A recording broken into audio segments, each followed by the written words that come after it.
Welcome to another edition of Picturebook Post. Today we're going to be reading Whale in a Fishbowl by Troy Howell and Richard Jones.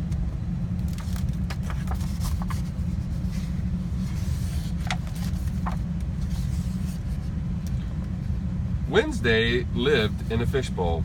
It was the only home she knew.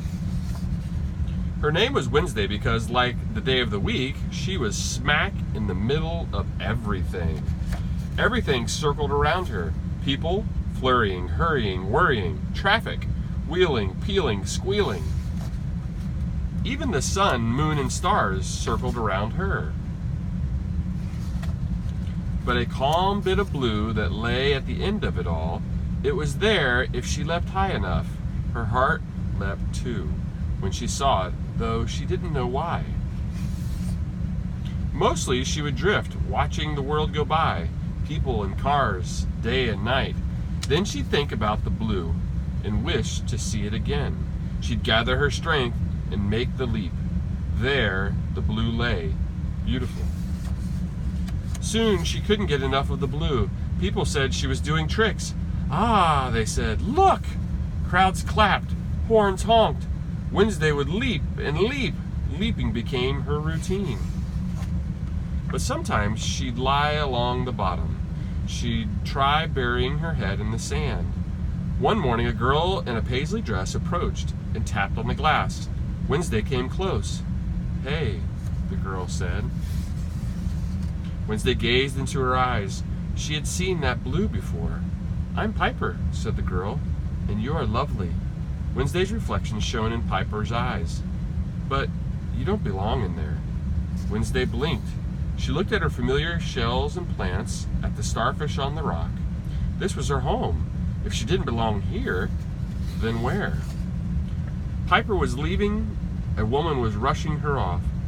But before they were lost in the crowd, Piper called, You belong in the sea! The sea. The sea. What was the sea? Wednesday wondered about it all day long, and all night too. What did the sea have that her fishbowl didn't have? Now she couldn't sleep. She scarcely touched her food. She no longer leaped. Could Piper have been wrong? Piper wasn't a whale.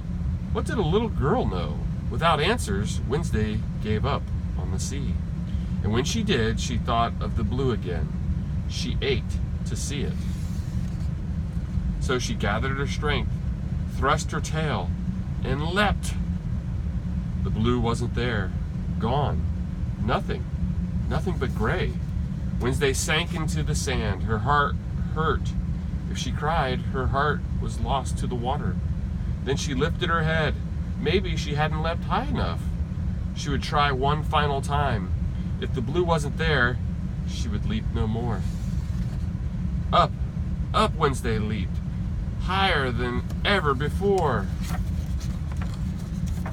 So high, she leaped beyond the bowl.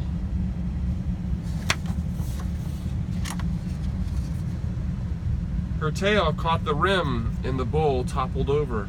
Torrents of water gushed out. The water carried Wednesday down the avenue, past all she'd ever known. It carried her into the gray, but the gray was disappearing, giving way to something else. A glorious, breathtaking blue, a blue that went on forever. She plunged into it. She swam and swam. She skimmed and soared, spouted and dived. She turned somersaults. She swam strong and far and deep. And for the first time in her life, she sang.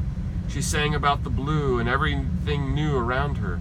She sang about Piper, who had known where Wednesday belonged. Here she was at last. Then there came someone just like her who said, Hello, welcome to the middle of the sea.